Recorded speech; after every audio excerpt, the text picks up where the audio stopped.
best in the world. Iron discipline. When they talk about the German army of 1939, often sounds the same.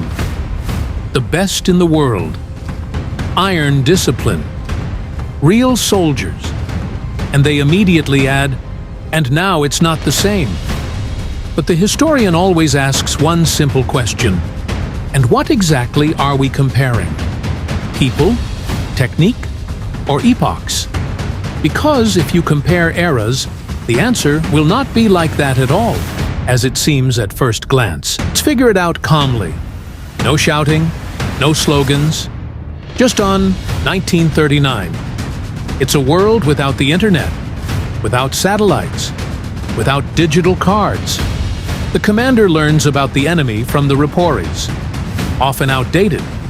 Error in information cost thousands of lives. Today, information is being updated almost in real time, and it changes everything, not gradually and completely. In 1939, intelligence is about people, the observers, reconnaissance planes, radio interception. It's all a long time, dangerous, and inaccurate. Today, intelligence is a system. The satellites, drones, thermal imagers, radars. A modern army often knows where the enemy is, how many of them there are, and where it's going is even before contact. The German army of 1939 fought blindly by modern standards. She was strong, but she didn't see that far. One of the main secrets of the success of the German army is communication. She was great for her time, but let's be honest, the radio can be turned off. Kill the courier. The order is to detain. Today, management is a network. If I lost one channel, the other one is working. The commander sees not only his own people, but also the big picture. This means that decisions are made faster. A war is won not by the bravery of an order, but by the speed of a decision. When the topic of war comes up, of old armies, of the German army of 1939, I often hear the same thing. People speak calmly, without anger, but with confidence. Back then, that was a real army. Back then, there were real soldiers. And now, just technology, buttons, screens. And you know, there is no stupidity in these words, no bad intention. There is nostalgia, and a desire to rely on a familiar, understandable world. But the task of a historian is not to argue, and not to destroy memories. The task of a historian is to put things in their proper place. Because when we compare a modern army with the German army of 1939, we often compare not armies, but feelings. And history works not with feelings, but with reality. What the army of 1939 really was, let us begin calmly. The German army of 1939 was indeed one of the strongest in the world. This is a fact, not a myth, not propaganda. It was well organized, well trained, well commanded by the standards of its time. But it is very important to pause for a moment and ask a simple question. By the standards of which time? 1939 was a world without the internet, without satellites, without digital maps, without instant communication. A commander made decisions based on information that was already outdated by the moment he received it. This was not a flaw of the German army. It was the reality of the era, how a commander saw war in 1939. Try to imagine it. A commander in 1939 stands over a map, a paper map with pencil marks. He is told, the enemy was here 2 hours ago. And in those 2 hours, the enemy could have moved, regrouped, or prepared an attack. This means that almost every decision was made under conditions of uncertainty. From this came mass attacks. From this came strikes, just in case. From this came enormous losses.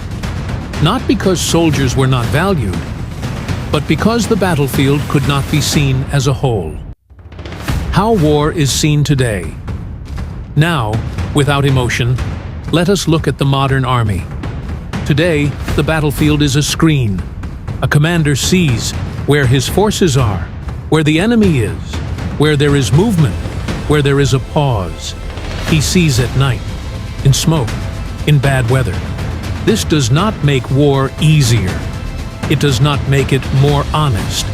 It makes it different. If we use an image, the army of 1939 moved almost by touch. A modern army moves with a flashlight and a map. Why old technology seems more reliable?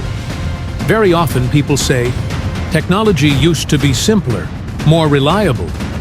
Yes, it was simpler. But simplicity does not mean effectiveness. A tank from 1939 can move, shoot, protect its crew from bullets, but it does not know who is in front of it. It cannot clearly identify a target at night. It cannot see heat signatures. It cannot understand what lies beyond the hill. Modern technology may be more complex, but it is more informed. And in war, information is often more important than armor. Tactics. Why mass no longer decides. In 1939, a massed attack was logical. The more people, the higher the chance to break through defenses. Today, the opposite. The larger the concentration, the more visible the target. Modern warfare does not like density. It does not like crowds. It does not like straight lines. It prefers dispersion, coordination, precision.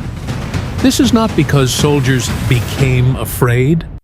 It is because the means of destruction have changed. The soldier, then and now. Without idealization, a soldier in 1939 was expected to be enduring, patient, obedient to orders. He rarely knew the full picture. He knew his sector. A modern soldier often knows more, but his responsibility is also greater. He works with technology, with information, with decisions. This does not make one better and the other worse. It makes them soldiers of different eras. Main myths that prevent understanding. Myth 1.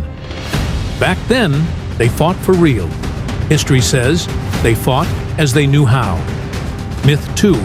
Modern armies are weak. History says they are simply different. Myth 3. The old army would defeat a modern one. History knows no such examples. A technological gap almost always decides the outcome. First, the German army of 1939 was strong in its own time. Second, a modern army is strong in a different way. Third, to compare them directly is like comparing a steam locomotive to an electric train. And fourth, the most important, history is not about who was cooler. History is about how the world changes. History does not laugh at the past. It respects it. But it always reminds us, time does not stand still. And the one who understands this does not argue with the past. He learns from it.